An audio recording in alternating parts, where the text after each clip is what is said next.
এখন বাংলাদেশ তো আর নেই, পাকিস্তান হয়ে গেছে, আফগানিস্তান হয়ে গেছে। বাংলাদেশের ছাত্ররা বিক্রি হয়ে গেছে, অন্য দলের কাছে বিক্রি হয়ে গেছে। শেখ হাসিনা তাদের দাবি মেনে শুক্রবার জরুরি কোর্ট বসিয়ে মুক্তি দিয়ে পরীক্ষা দিতে দিয়েছে। তারা অন্য দলের কথাই এইসব করেছে, নাম দিয়েছে ছাত্র আন্দোলন, কিন্তু সাইডে ছিল অন্য কিছু। বাংলাদেশের বর্তমান পরিস্থিতি এবং ছাত্র আন্দোলনের পিছনে আসলে ঠিক কী হয়েছে, সেই সমস্ত কেচ্ছা ফাঁস করে দিলেন হাসিনার দলের এক সদস্য। শেখ হাসিনা দেশ ছাড়তেই বাংলাদেশ জুড়ে আন্দোলনকারীদের উল্লাস শুরু হয়ে যায়। সোমবার 5ই অগস্ট প্রধানমন্ত্রী পদে ইস্তফা দিয়ে দেশ ছেড়েছেন শেখ হাসিনা। আর তারপর থেকেই যেন পুরোপুরি বদলে গিয়েছে বাংলাদেশের পরিস্থিতি। বাংলাদেশের প্রধানমন্ত্রীর বাসভবন, গণভবন তো বটেই, দেশের সংসদ ভবন, প্রধান বিচারপতির বাসভবন সহ একাধিক সরকারি প্রতিষ্ঠানে ব্যাপক ভাঙচুর, লুটতরাজ চলে।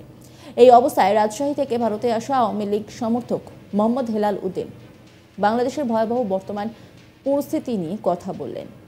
তিনি মালদার মহদীপুর সীমান্তে দাঁড়িয়ে জানালেন, এখন বাংলাদেশ তো আর নেই, পাকিস্তান হয়ে গেছে, আফগানিস্তান হয়ে গেছে। বাংলাদেশের ছাত্ররা বিক্রি হয়ে গেছে, অন্য দলের কাছে বিক্রি হয়ে গেছে। শেখ হাসিনা তাদের দাবি মেনে শুক্রবার জরুরি কোর্ট বসিয়ে মুক্তি দিয়ে পরীক্ষা দিতে দিয়েছে। তারা অন্য দলের কথাই এসব করছে, নাম দিয়েছে ছাত্র আন্দোলন, কিন্তু সাইডে ছিল অন্য কিছু। কি বলছেন তিনি, শোনাবো আপনাদের। এটা তো পাকিস্তান হয়ে গেছে, এখন বাংলাদেশ তো আর নাই। পরশু থেকে বাংলাদেশ আর নাই, এখন পাকিস্তান আফগান হয়ে গেছে। এটা তাদের নিয়ন্ত্রণের বাইরে, এবং তারাও বিকৃত, তারা অন্য দলের কাছে বিকৃত।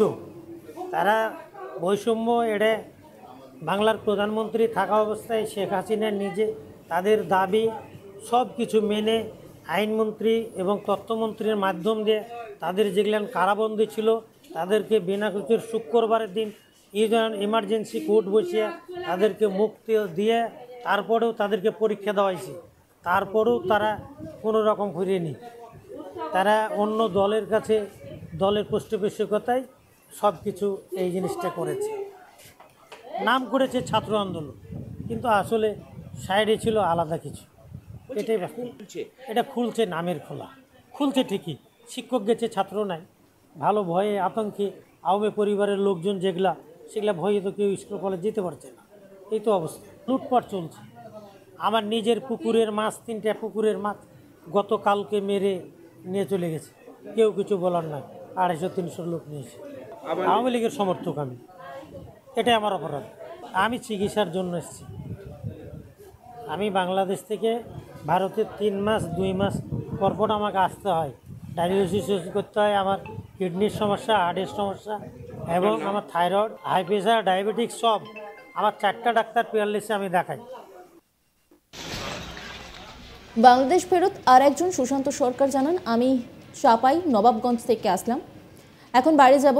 বাংলাদেশের অবস্থা খুব বাজে, ওই জন্য তাড়াতাড়ি ভয়ে চলে আসলাম। সীমান্ত বন্ধ হয়ে যাবে। আমি বাংলাদেশে গিয়েছিলাম, সেখানে আমার আত্মীয়ের বিয়ে বাড়ি ছিল। এই মাসের 11ই অগস্ট বিয়ে রয়েছে, ওখান থেকে চলে আসলাম।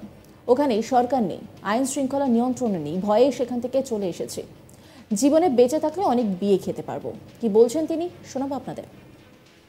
আমি চাঁপাইনবাবগঞ্জ থেকে আসলাম, আর চাঁপাইনবাবগঞ্জের ডিস্ট্রিক্টেই ঘুরলাম, আমি বাইরে কোথাও যাইনি। আর এখন বাড়ি যাব। হ্যাঁ, ওখানকার সিচুয়েশান খুব বাজে, আর ওই জন্য তাড়াতাড়ি ভয়ে চলে আসলাম যে কখন বর্ডার বন্ধ হয়ে যাবে বা করতে পারবো না, ওই কারণে চলে আসলাম তাড়াতাড়ি। আমি গেছিলাম ওই তো বিয়ে বাড়িতে অ্যাটেন্ড করে 11 তারিখে বিয়ে সেরে দিয়ে চলে আসলাম। 11 তারিখের সামনে রোববারে বিয়ে চলে এলাম। ওখানে সরকার নাই এখন, ধরেন আর চলে গেছে তত্ত্বাবধায়ক সরকার। হ্যাঁ, আইন শৃঙ্খলা মানে নিয়ন্ত্রণে নাই, যেখানে সেখানে ভাঙচুর, মারপিট, অগ্নিসংযোগ, ওই কারণে চলে আসলাম ভয়ে। না, ওরকম অত্যাচার দেখিনি, তবে যারা আছে, আমরা তো হিন্দু, যারা আমাদের আত্মীয়গুলো আছে ওরা খুব ভয়ে আছে। না, ওরকম পরিচিত হয়নি, তবে আমি যেখানে ছিলাম ওখান থেকে একটু দূরে হিন্দুদের দোকানপাটে লুটপাট হয়েছে। প্রচুর ভয়ে আছে। সবারই মুখে একই কথা, যে আর থাকতে পারবো না, বেঁচে কিনে চলে যাবো। না থাকলাম না, জানে বেঁচে থাকলেও অনেক বিয়ে খেতে পাবো। এই নিয়ে একটি রিপোর্ট তুলে ধরেছেন আমার কলিগ মিল্টন, দেখাবো আপনাদের।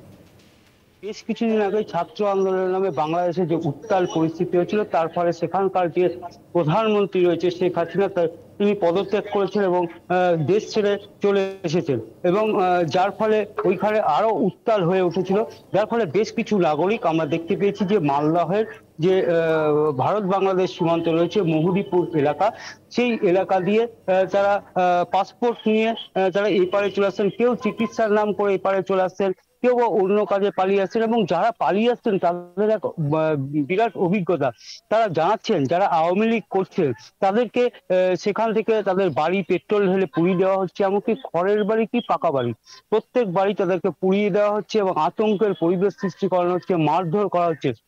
ইতিমধ্যে এই ঘটনার জেরে বেশ কয়েকজনের মৃত্যুও হয়েছে ওখানে, এবং মৃত্যু মিছিলের চিত্র আমরা দেখতে পেয়েছি। পাশাপাশি আমি তোমাকে বলে রাখি যে মালদার যে মহুদীপুর মালদাহের যে সীমান্ত এলাকা রয়েছে 171 কিলোমিটার তারকাটা যুক্ত যে সীমান্ত এলাকা রয়েছে, তার মধ্যে বেশ কিছু এলাকা জল সীমান্ত রয়েছে এবং কিছু অংশে ফেন্সিং নেই, অর্থাৎ তার কাটা নেই।